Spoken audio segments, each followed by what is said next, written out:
so we came up with these different nicknames for ourselves. And there was a carrot, a potato, and two others. I don't remember what the other two were. Anyway, I was in drama, and I had appeared in the play, and at the end, the drama instructor, when it did the curtain call, it called me Carrot. So everyone in the audience just knew my name was Carrot. And so after that, it just stuck. People just kept calling me that. There you go. You couldn't have said that name. Oh, I liked it. And I'm like, okay, it's different.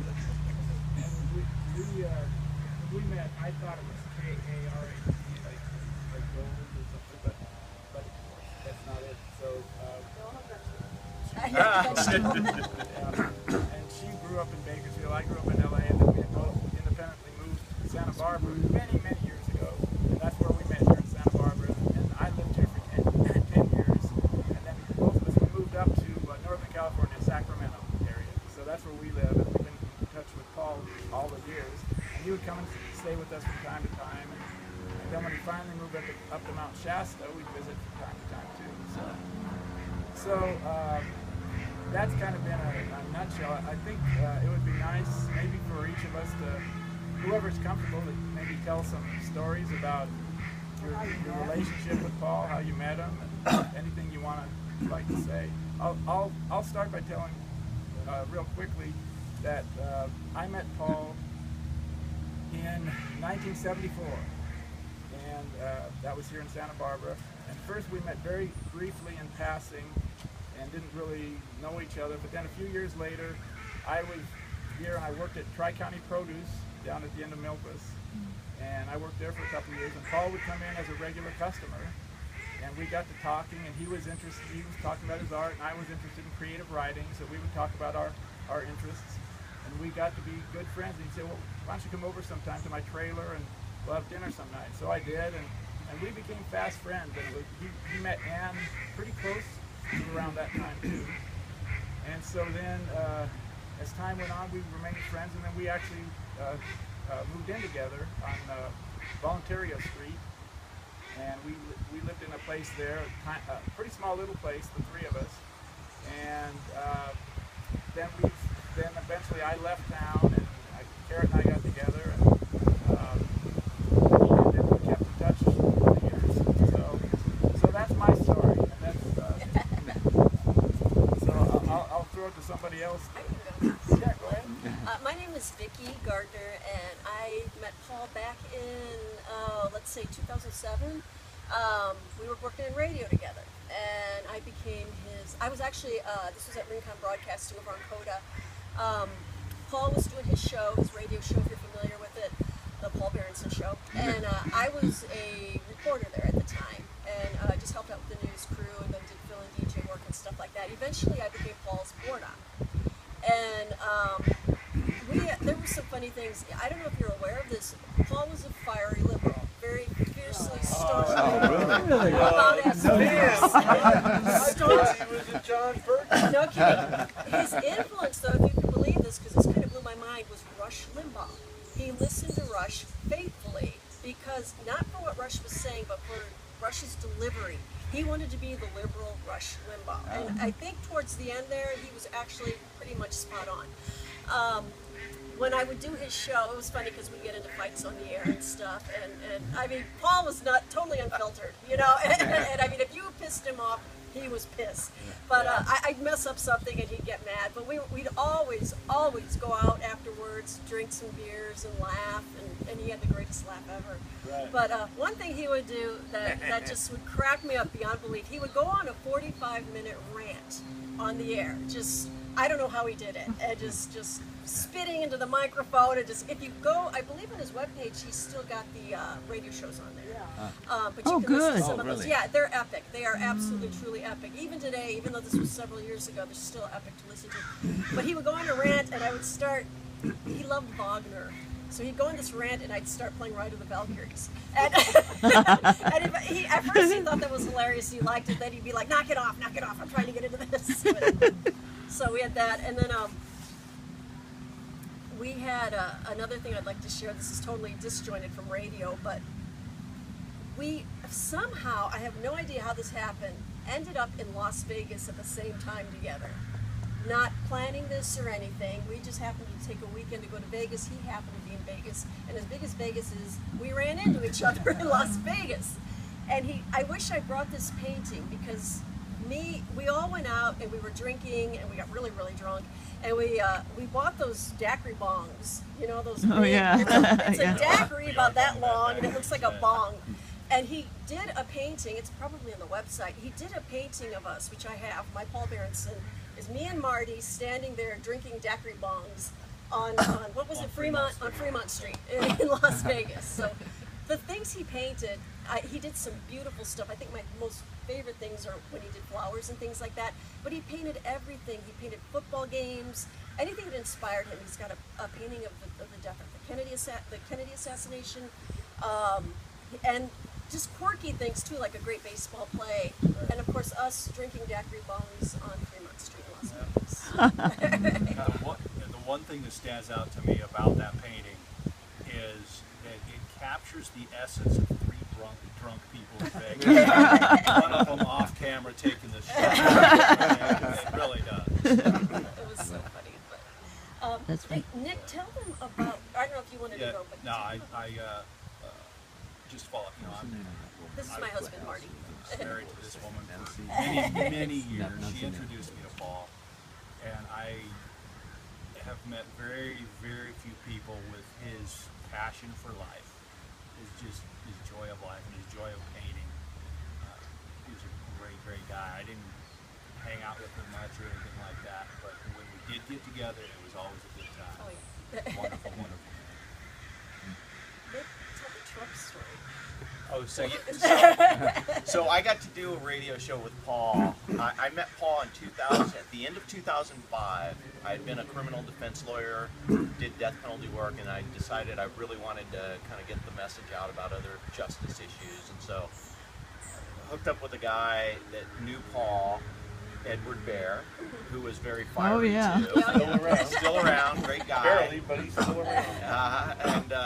And so Edward produced the show that we did, and then there were transitions with the radio ownership and stuff, and so Edward left, but he introduced me to Paul, and I got to sit in with Paul while he was doing his show, and I loved that there was this liberal voice out there doing similar work to what I wanted to do. And where was this? This was here in Santa Barbara. Yeah, what radio station? Well, that's the thing. It was 1340 to start, Oh. then we went to 1490 when 1340 transitioned to Spanish.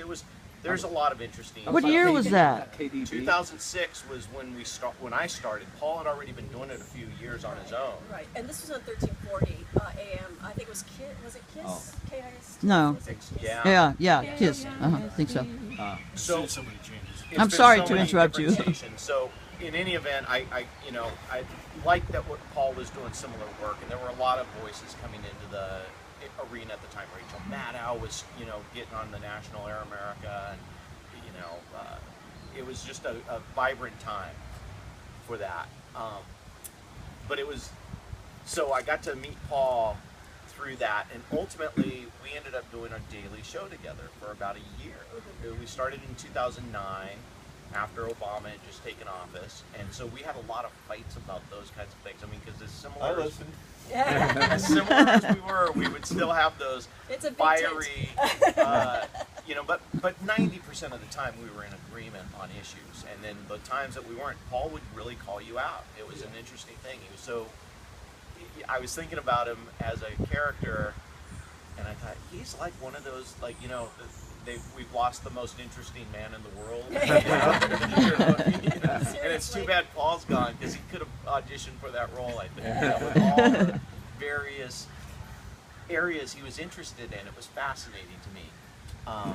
So we got to do that show, and it was wonderful, always working with Vicki, and we've got to stay in touch throughout the years since. And Vicki sent me an email yesterday, and it was right around noon. I was waiting for my daughter to come home for lunch, and I went into the kitchen, and just before I left my computer, I was thinking, Paul and I would discuss Trump.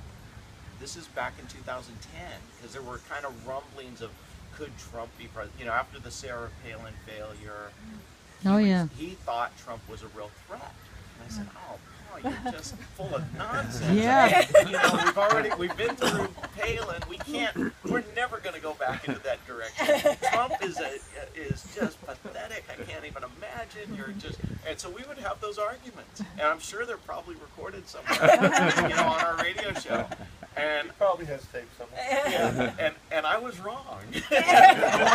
Paul was right. Paul was right. So I thought about that. I left, and then maybe because I was thinking about Paul, I thought about Vicky. And I'm in the kitchen, and I was like, oh, I wonder how Vicky's doing. I haven't seen her. Such a wonderful woman. The first person to ever play taps in Arlington Cemetery as a woman. She played the trumpet. Yeah. She's a great musician. And Marty, you were in the Marines. That's where you guys met. That's where we met, yes. And so we would have these wonderful, you know, stories about our past histories, and Paul's was always fascinating too. And it was just a great dynamic to work together like that. But I thought about Vicky, came back to my computer, there was the email from her about this memorial. I mean, it was just so coincidental. Synchronicity. It was, and I don't know if Paul was like, you know, prodding me in some way. Oh, yeah, he was. And sticking it I want you to be there. He told me he was. He told me he was going to be around. It was coincidental because I mean, after Paul and I did the radio show, we kind of lost contact for a while. I continued to do a radio show. He did some. He was on KCSB out in Santa Barbara. He would fill in. I'd listen to him. I still enjoyed, you know, hearing Paul. And I made a phone call inadvertently, and we ended up, you know, connecting anyways. Like it was one of those butt calls that they call them. And you know, kismet. It's just one of those things with Paul. And, hi, how are you? You know, and then that's when I learned he was in Shasta, and we had just passed through, and so I was regretting that I had missed him because we went through Oregon and saw the Shakespeare Festival there, which he was such He a loved that. huge. Yeah. You know, he was always regaling me with stories about his visits there. And you know, Paul was just one of those guys that in this climate, I really would love to hear his voice again. Yeah. And you know, thankfully we had that opportunity to hear what he thought. And you know, when Paul LePage had all the issues in Maine, he was so proud of being a maniac. Yeah. He loved that, and it was the perfect fit. Yeah. He was a true maniac. And, I'd love to hear what his takes were, but I have an idea. I know most of them, but that was the thing about Paul that was special, I think, is you couldn't know for sure. He would have a little twist that would make it interesting. Yeah. So, Something to push your buttons. Absolutely. so I miss that about him. Well, let's see. I was on his couch in 1971. And he was at the KCSB doing Breakfast with Igor. Where he would couple the Who with the Brandenburg concertos. And he always used to say he got death threats. So I knew him a long time. He was a good guy. Say your name. Joe DeFilio. Jody. Thank you. Yeah, we took Illustrator and classes together. We went to all kinds of sporting events. So did a lot of stuff. Yeah, I feel somewhat envious of you all because you knew him so much longer than I did. How I first became aware of Paul was I was just sitting in my house listening to KDB. I was sort of a classic music guy, and I heard Paul Berenson's voice over the radio because he said he did a website. So I thought, oh, and he sort of said it, and I kept hearing this ad, and I eventually wrote down the phone number and called him up and got together with him. And he was really we really hit it off. We used to meet in the French press down on State Street and chat about a bunch of things. We got to know him. In fact, he even identified for us a reasonably good accountant.